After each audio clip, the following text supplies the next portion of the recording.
हमारे को दया माया करो साहब प्लीज। बेंगलुरु तक भेजने का हमारा अधिकार है, होता वहाँ भेज देंगे।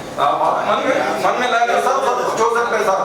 सरकारी आप है सर, सरकारी आप ತೆಗೆದುಕೊಂಡಿದ್ದಾರಲ್ಲ ಅದು ಸೆಂಟ್ರಲ್ ಗೌರ್ಮೆಂಟ್ ಇದು, ಕೇಂದ್ರ ಸರ್ಕಾರದ್ದು. ಕರ್ನಾಟಕದಲ್ಲಿ 1966 ಆಕ್ಟ್ ಪ್ರಕಾರ ಪ್ರೊವಿಷನ್ ಇದೆ. ಅದಕ್ಕೆ ಆ ಪ್ರೊವಿಷನ್ ಪ್ರಕಾರ ನಮಗೆ ಲೈಸೆನ್ಸ್ ಕೊಟ್ಟಿರೋದು. ಕರ್ನಾಟಕ ಸರ್ಕಾರ ನಮಗೆ ಇಲ್ಲಿ ತಗೊಂಡಿಲ್ಲ. 2021 ಗೆಜೆಟ್ನಲ್ಲಿ ಕೂಡ ಅದು ಇದು ಆರ್ಡರ್ ಆಗಿತ್ತು, ಕಂಟಿನ್ಯೂ ಮಾಡಲಿಕ್ಕೆ. 1966 ಆಕ್ಟ್ ಪ್ರಕಾರ ನಮಗೆ ಲೈಸೆನ್ಸ್ ಕೊಡ್ಲಿಕ್ಕೆ ಪ್ರೊವಿಷನ್ ಇದೆ. ಆ ಪ್ರಕಾರ ನಮ್ಗೆ ಲೈಸೆನ್ಸ್ ಕೊಟ್ಟಿದ್ದಾರೆ. ಕರ್ನಾಟಕದಲ್ಲಿ ಅದು ಇಲ್ಲಿ ತಗೊಂಡಿಲ್ಲ. ಕರ್ನಾಟಕ ಸರ್ಕಾರ ನಲ್ಲಿ 3 ತಿಂಗಳು ಇಡ್ಲಿಕ್ಕೆ ಅವಕಾಶ ಇತ್ತು, ಮತ್ತು ನಮ್ಗೆ ನೆಕ್ಸ್ಟ್ ತಿಂಗಳು ಇಡ್ಲಿಕ್ಕೆ ಆಗೋಲ್ಲ. ಅಲ್ಲಿ ಕಳಿಸ್ತೀವಿ. ರಾಜು ಶೇಟ್ ಅವರು ಪದೇ ಪದೇ ಹೇಳ್ತಿದ್ದಾರೆ, ಅವ್ರ ರಿಕ್ವೆಸ್ಟ್ ಆಯಿತು, ನಿಮ್ಮದು ರಿಕ್ವೆಸ್ಟ್ ಆಯಿತು. ಆದರೆ ಅದಾದ ಸಪೋಸ್ ಆದರೆ ನಮ್ಮ ಜೊತೆ ನಾವೇನು ಕಾನೂನಿಲ್ಲ. ಆದರೆ ಆಗದೇ ಇದ್ದರೆ ನೀವು ಆಕ್ಷನ್ಗೆ ಬರಬೇಕು. ಇಲ್ಲಾಂದರೆ ಮತ್ತು ಅಲ್ಲಿ ಎಷ್ಟು ಜನದ ಅಷ್ಟು ಮಾತ್ರ ಕೊಡ್ಲಿಕ್ಕೆ ನಮಗೆ ಅವಕಾಶ, ಕೊನೆದೊಂದು ಅವಕಾಶ ಕೊಡ್ತೀವಿ ನಿಮ್ಗೆ. ಕೊಡ್ತೀವಿ ಅಂತ ಹೇಳಿಲ್ಲ. ಇನ್ನು ಮುಂದೆ ಸಪೋಸ್ ಅಲ್ಲಿ ಏನಾದ್ರು ಆಗದೆ ಹೋದ್ರೆ ನಮಗೆ ಮುಂದೆ ನಿಮಗೆ ಅಲ್ಲಿ ಎಕ್ಸ್ಟೆಂಡ್ ಮಾಡಲಿಕ್ಕೆ ಆಗೋಲ್ಲ. ಈಗಾಗಲೇ ಭಾಳ ಒತ್ತಡ ಬರ್ತದೆ. ನಮ್ಗೆ 3 ತಿಂಗಳ ಕೊಟ್ಟಿದ್ರೆ ಈಗಾಗಲೇ ಸುಮಾರು 6 ತಿಂಗಳ 8 ತಿಂಗಳಾಯಿತು.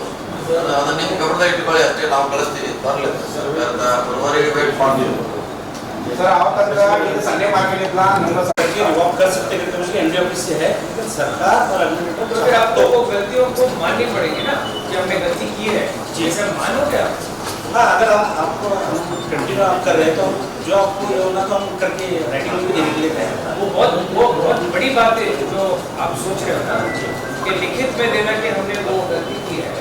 वो थोड़ा आप लोग सोचो क्या आप बोल रहे नहीं सर, सोचना नहीं। हमारे को कैसे मार्केट हमारा स्टार्ट करके दो, जो राइटिंग में देना हम देने के लिए तैयार है। हमारा ऑफिस मार्केट चालू होगा तो बस है।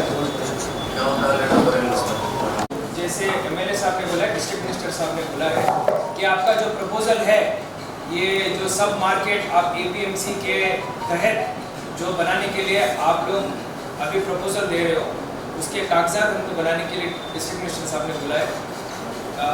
तो फिर TD marketing please build the file and take an application from them and have a discussion with me, have a discussion with the honorable minister, and then we will take a decision. साहब ने बोला कि file भेजे। Sir already ಒಂದು market ಇದ್ದು ರೈತರು ಕೂಡ ರಾಷ್ಟ್ರೀಯ ಹೆದ್ದಾರಿ ಪಕ್ಕದಲ್ಲಿದೆ ಮತ್ತು 2 ಮಾರ್ಕೆಟ್ ಆಗೋದ್ರಿಂದ ರೈತರಿಗೆ ಅನುಕೂಲ ಕೂಡ ಇದೆ. ನೋಡೋಣ ಅವ್ರು ಏನು ಹೇಳ್ತಾರೆ ಕೇಳೋಣ. ಅವ್ರದ್ದು ಕೇಳಬೇಕು, ಯಾಕಂದ್ರೆ ನಾವು ಬಿಡ್ಲೇಬೇಡ. ನಾವು ಇವ್ರದ್ದು ಕೇಳ್ತೀವಿ, ಅವ್ರದ್ದು ಕೇಳ್ತೀವಿ. ಸೊ ಸರಿ ಆಗಲಿಕ್ಕೆ ಏನು ಸಾಧ್ಯತೆ ಮಾಡ್ಲಿಕ್ಕೆ ಅಂತ ಪ್ರಯತ್ನ ಮಾಡಲಿಕ್ಕೆ ಒಂದು ಸಭೆ ಕರೆದಿದ್ದೀವಿ. ಯಾಕೆಂದರೆ ಇನ್ನೂ ಅವರು ಸಂಡೇ ಮಾರ್ಕೆಟಲ್ಲಿ ಹೊರಗಡೆ ಕೊಡ್ತಿದ್ದಾರೆ. ಅವ್ರು ಸುಮಾರು 100 ಜನ ಇದ್ದಾರೆ. ನಮ್ಮ ಕಡೆ 70 ಅಂಗಡಿ ಅವೈಲೇಬಲ್ ಇದೆ. ಅದನ್ನೇ ಅವ್ರ ಜೊತೆ ಚರ್ಚೆ ಅದೇ ಮಾಡಿ ನಮ್ಮಿಂದ ಏನು ಸಹಾಯ ಆಗ್ತದೆ ಮಾಡಲಿಕ್ಕೆ ಅದು ಸಭೆ ಕರೆದಿದ್ವಿ.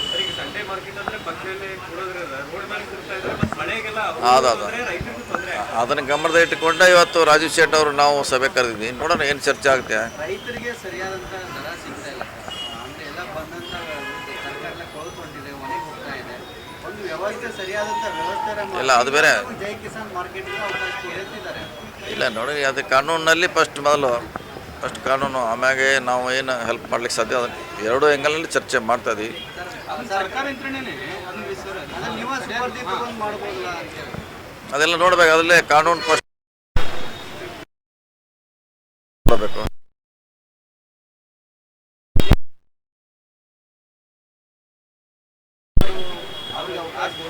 ಅದು ನೋಡೋಣ. ಅದ್ರ ಬಗ್ಗೆ ಚರ್ಚೆ ಈಗಾಗಲೇ ಇದಕ್ಕೆ ಒಂದ್ಸರಿ ಮಾಡಿದ್ವಿ ಚರ್ಚೆ. ಈಗ ಸರ್ಕಾರ ಬಂದು 3 ವರ್ಷ ಆಗ್ತಾ ಇದೆ. ಮಾಡಿರ್ಬೋದು ಕನಿಷ್ಠ, ಎಕ್ಸಾಕ್ಟ್ಲಿ ಗೊತ್ತಿಲ್ಲ. ನಾಳೆ ಸಭೆ ಇದೆ ತುಮಕೂರಲ್ಲಿ, ನಾವು ಹೋಗ್ತಾ ಇದ್ದೀವಿ. ಸೊ ಆ ಸಭೆಯಲ್ಲಿ ಬಹುಶಃ ಬಹಿರಂಗವಾಗಿ CM ಅವರು ಅಧ್ಯಕ್ಷ ಹೇಳ್ತಾರೆ ಏನೇನು ನಾವು ಘೋಷಣೆ ಮಾಡಿದ್ದೀವಿ, ಎಷ್ಟು ಪೂರೈಕೆ ಮಾಡಿದ್ದೀವಿ. ಸೊ ಇನ್ನೂ 2 ವರ್ಷ ಇದೆ, ಮಿಕ್ಕಿದನ್ನು ಮಾಡುವಂಥ ಪ್ರಯತ್ನ ಮಾಡ್ತೀವಿ. ಕಾರ್ಯಕರ್ತರನ್ನ ಏಕಾಏಕಿ ತೆಗೆದು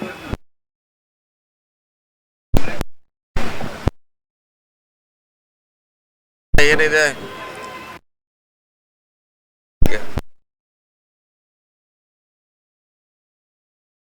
ಗಳಿಂದನೇ ನಾವು ಪೂರೈಕೆ ಮಾಡಬೇಕಾಗಿದೆ. ಅದನ್ನು ಮಾಡುವಂಥ ಪ್ರಯತ್ನ ಮಾಡ್ತೀವಿ. ಕಾರ್ಯಕರ್ತರಿಗೆ ನಡೆಯುವಂತೆ ಅವಕಾಶ ಕೊಡಬೇಕು. ಅದು ಇದೆ ಭಾಳ ದಿವಸದಿಂದ ಅದು ಡಿಮಾಂಡ್ ಇದೆ ಅದು ಕಾರ್ಯಕರ್ತರಿಗೆ ಈಗಾಗಲೇ ಕೊಡಬೇಕಾಗಿತ್ತು, ಡಿಲೇ ಆಗಿದೆ.